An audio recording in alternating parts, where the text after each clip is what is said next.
Dit is het programma Derch de Bibel van Magie met de stem van prediker Elmer. De Bibeltekst voor dit programma is Efeesa Kapital 6, vers 13 tot 15. In dat programma leren we dat we als Christen en Christen in de Bibel. We sagen aber auch, dass Gott uns ein Christgeschirr gegeben, womit wir können gewinnen und vollen Sieg haben. Von der wo wir das Christgeschirr an Einzelheiten betrachten, so dass wir wissen, was das ist, auch wo das soll gebraucht werden. Ich lade Ihnen weiter an, das Programm zu hören und zu sehen, was die Bibel uns lehrt von den Krieg, wo wir bannen sind und wo wir können gegen den Feind stoßen. Herr, ich danke dir weiter für die Wort und bete, dass du das machst, richtig sein zu jeder zu hören. Amen. Hier ist Matthew, prediker Elmer. Mijn vriend, vandaag komen we weer naar Efeesa, dat 6e kapitel. Ik wil van de 13e tot 15e vers reden. Ik leef dat wat goed zijn, want we worden die vers van dat verget maar waarde en beet bechecken. Ik leef dat wat helpen, dat we dit alle kunnen toebrengen. Also, laat me aanvangen met de 10e tot 12e vers waarde lezen, en daar wordt van te zeggen. 10e tot 12e vers in dat 6e kapitel in Efeesa. Voor dat eeuwige wordt sterk am Herr en aan de kracht van zijn macht. Leicht junt dat ganze Christgeschirr van God ab, zodat die stonden kunnen tegen den Dievel zijn lasten.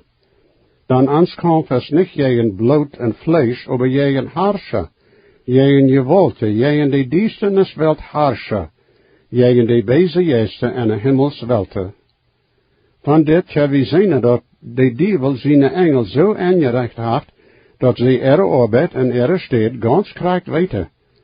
Zij hebben niets goeds am zijn, aber willen zoveel schuld doen in de wereld als zij af en kennen, en willen die kerk vernichten. Die worden dat niet voor dich brengen, aber zij hebben al veel schuld aangedaan. Zoten es hingen al dat lieden, dat bezen, dat slachtet, dat in deze wereld vergeet. Die problemen die mank nationen in de wereld zijn, is dat woord van dem Dievel en zijn navolger.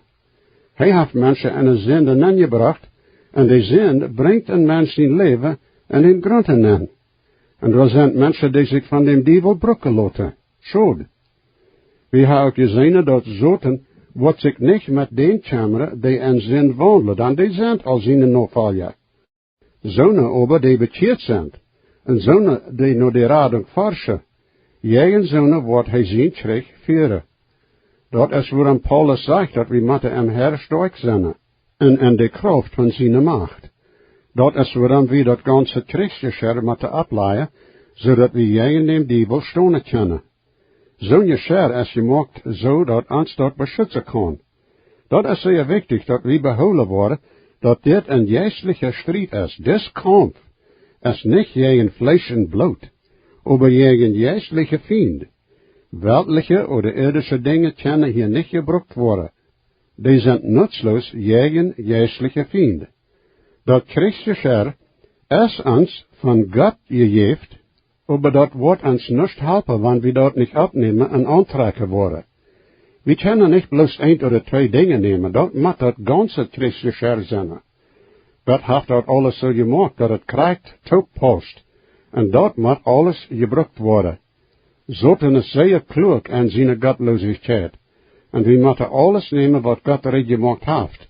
Zo'n godloosheid als zoten eventueel brengen kan, is groot zo groot als dat jemals is geweest. Mensen leven, zij kunnen doen wat ze zelfs doen willen.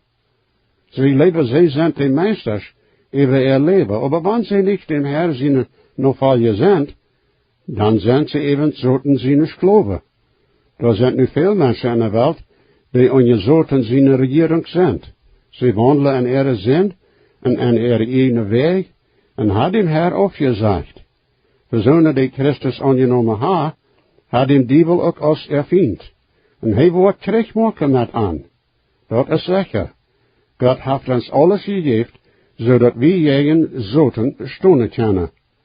Wanneer ons hier gezegd wordt, dat we jegen zoten stonen kennen, dan meent dat we even aan je wennen kennen.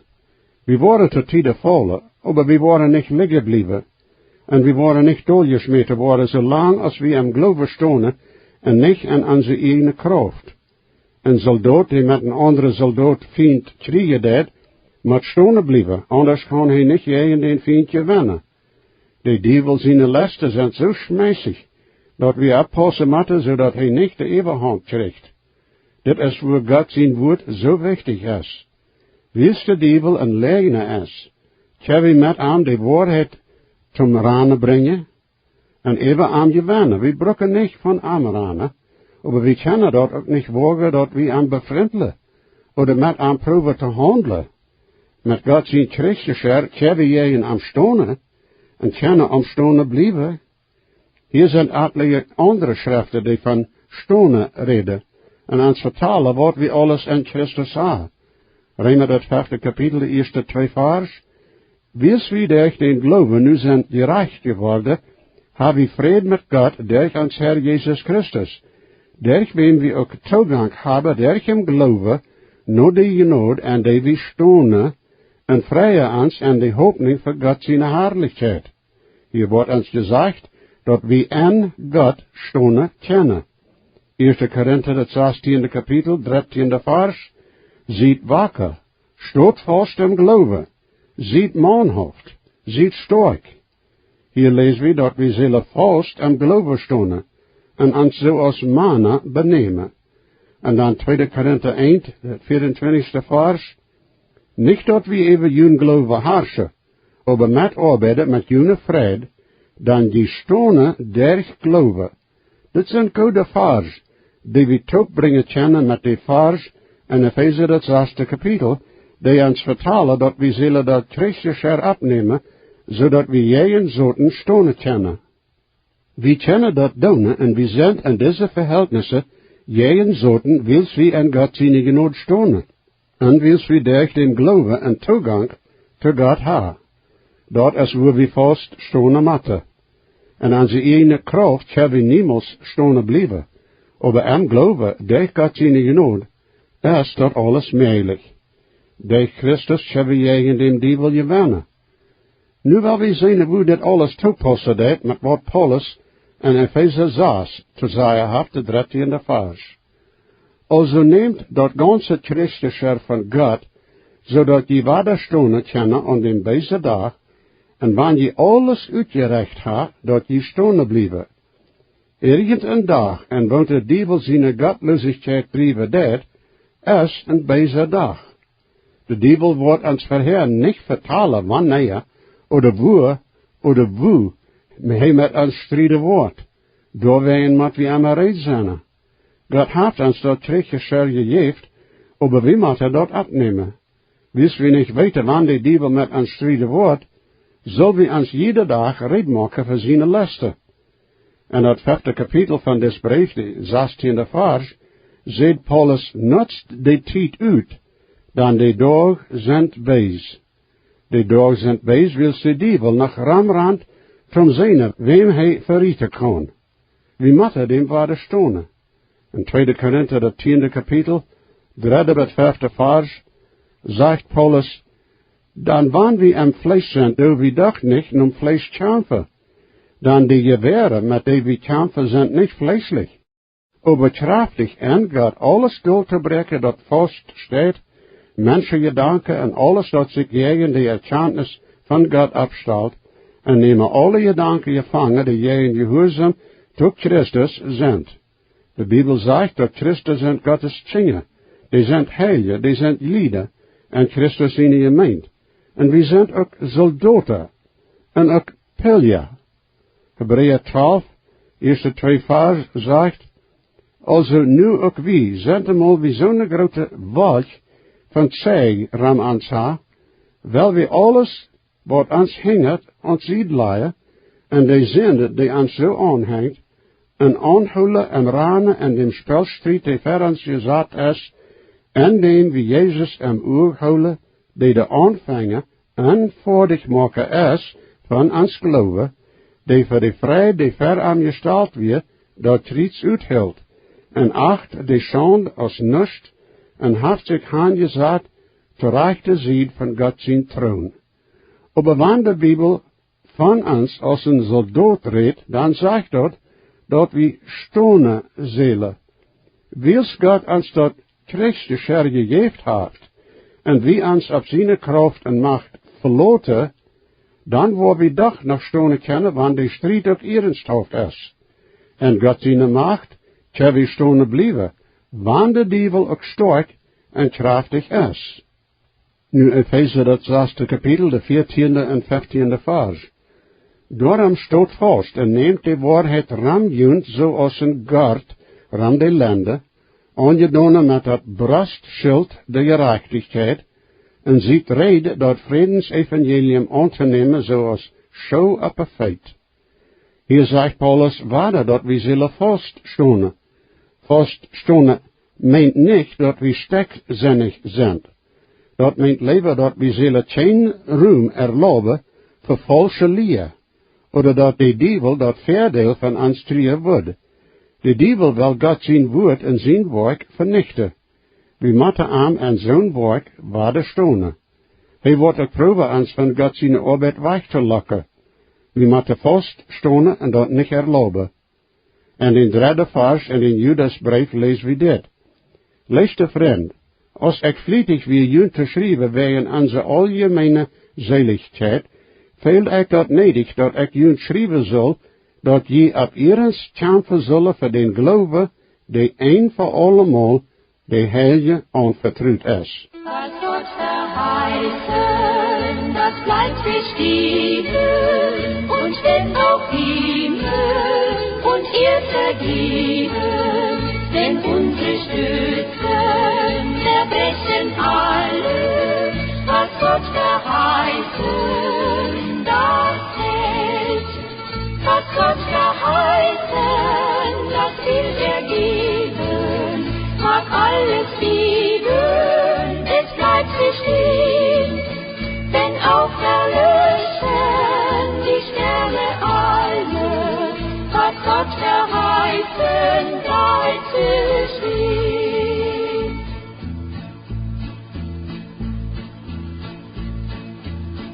Was Gott verheißen, ist auch in Zeiten, denn Mut und Hoffnung und Seelen schwinden und Müd wir sinken im heißen Streiten, was Gott verheißen, bangt nie. Was Gott verheißen, das will er geben, mag alles lieben, es bleibt bestehen, denn auch verlöschen die Sterne alle, was Gott verheißen, bleibt bestehen.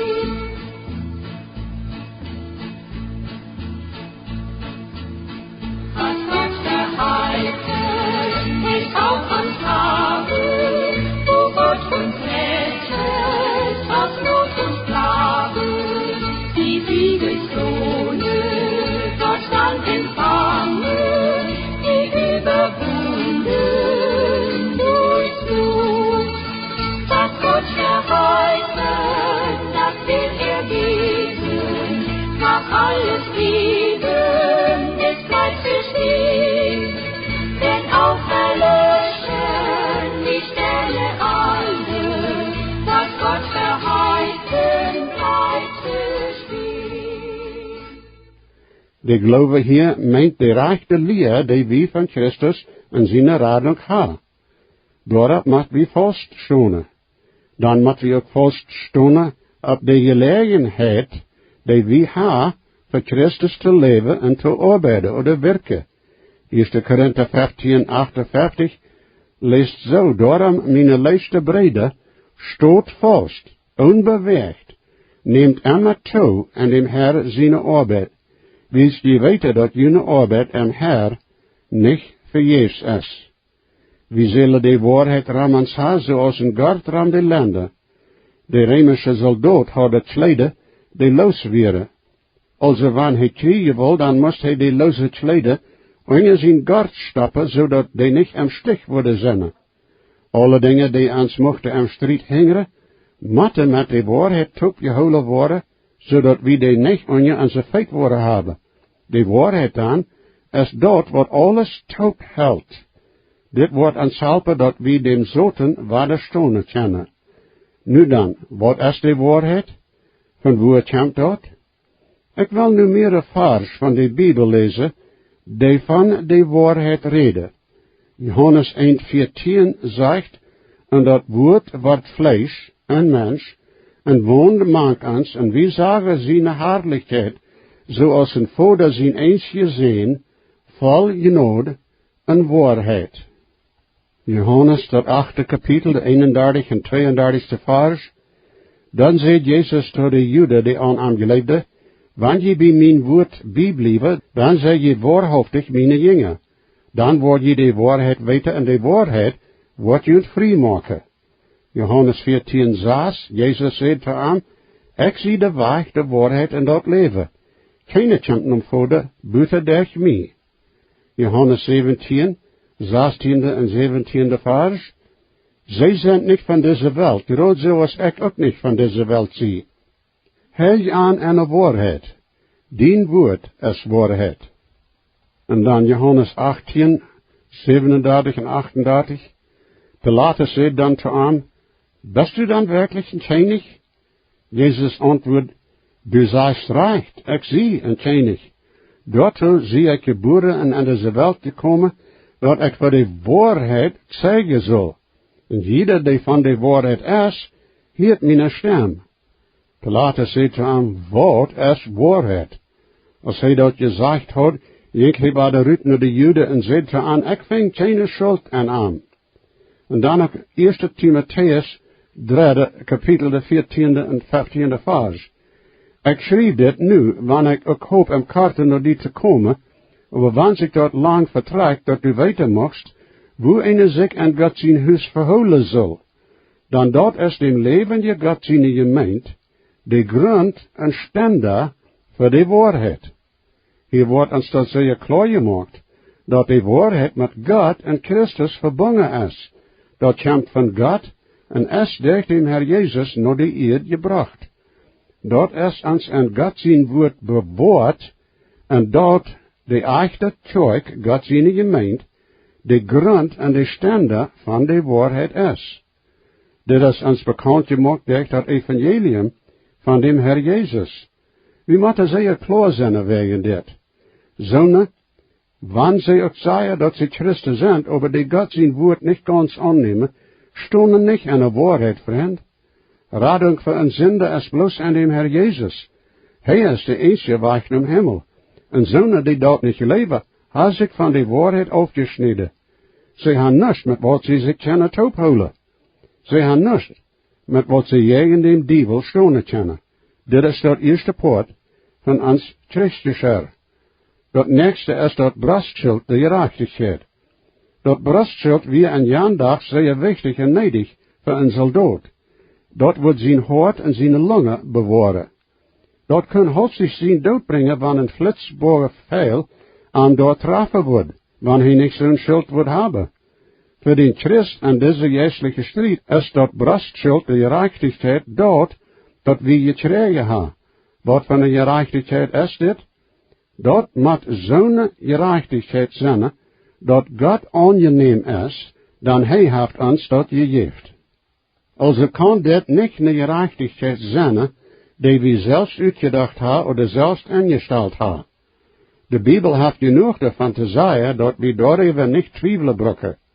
Ik wil nu verder meer de Bibelvers lezen die ons hier met helpen worden. Jesaja 64, 6 vers. Dan wie alle zijn zo als een die anderen is. En onze gerechte werken zijn zo als bezoedelde kudre. En wie verwalten alle zo als een bloed. En onze zinde zo als de wind, ha ons weggenomen. Römer dat 10e kapitel, de 10e vers. Dan met dat hoort, je leeft man te gerechtigheid, en met de moel bekend man te zaligheid. Efeesa dat 4e kapitel, 23 en 24 vers. En ziet niet gemaakt en geest van jun zijn, en dat je dem nie een mens aantrekken, die nu God erschaffen is, en gerechtigheid en waarheidsheiligheid.